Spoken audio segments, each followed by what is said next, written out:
so we're back again. Let's try another example. So we've got these two equations here.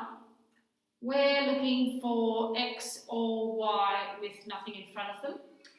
We do have it here with the x, and we also have it down here with the y. So you can take either of those and make them the subject. I've picked the x because I didn't have to deal with the negative in front of the y then. So I'm going to use this. So in equation 1, I'm going to make x equal to 11 and bring the plus 2y over to be minus 2y. That's now my asterisk equation. I'm going to sub this into the other equation. So if I used 1 here, I'm going into 2 when I sub in. So I'm going to copy down equation 2, and where I see x, I'm putting in 11 minus 2y. Make sure that with more than one term you put the brackets in. And then you need to expand your brackets in the next line.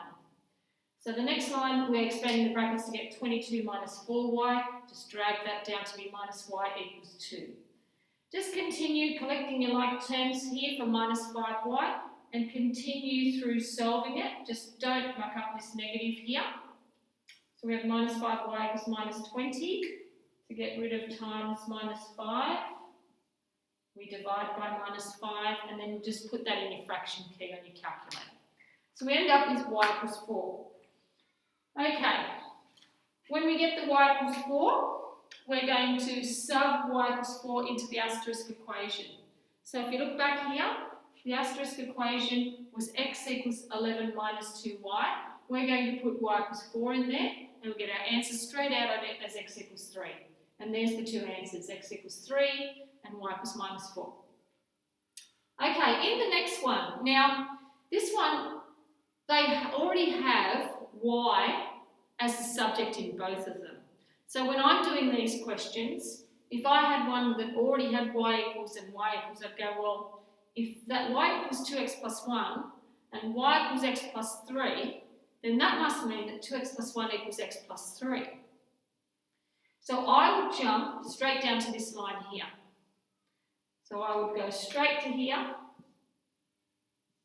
and write that down. Okay? That's where I would go, straight from here to there. They've got to be equal to each other. But if you want to go through the working and sort of show something for it, you can. You can say that in 1, y equals 2x plus 1, it's already the subject.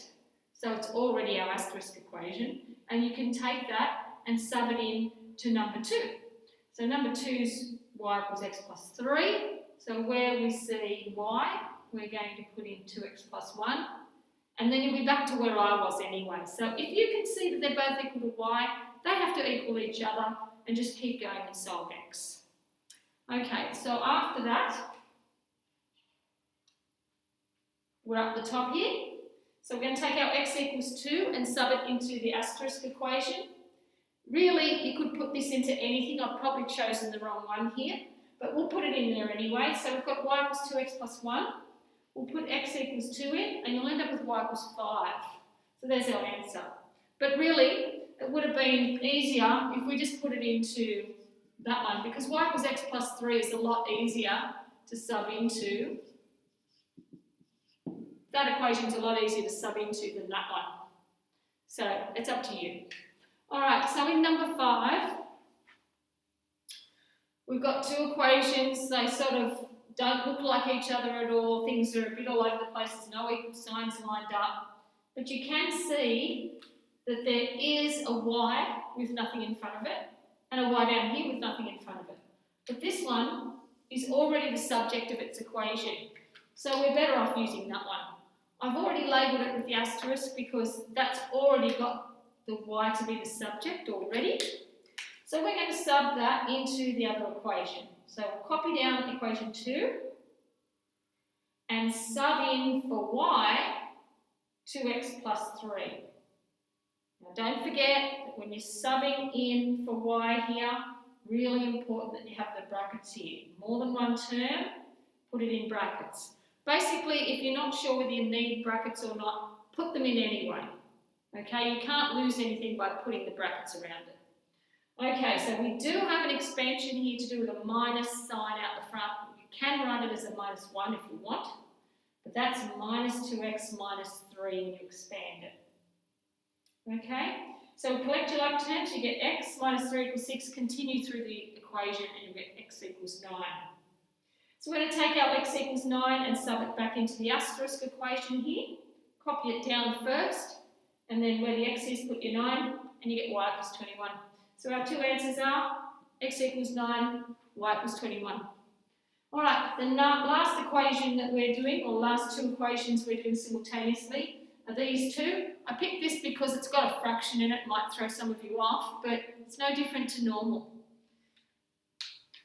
That x is on its own, and they've already made it the subject of the equation. So that's going to be our asterisk equation as well. So we're going to sub that into the other equation. So let's copy the other equation down, number 2. And where you see the x, you are putting 9 minus y over 3. Put it in a bracket. Then if you've written this properly with the 3 out the front as a whole number, it should be lining up at the top of this fraction. Then you'll be able to see the cancelling of those 3's. That then comes straight down to 9 minus y plus 2y equals 10. Collect your y terms, 9 plus y equals 10, and finish it off, you get y equals 1. So we're going to take our y equals 1 and sub it back into the asterisk equation up here. Copy it down first, then just put the 1 in for y, and it finishes up to be x equals 8 over 3.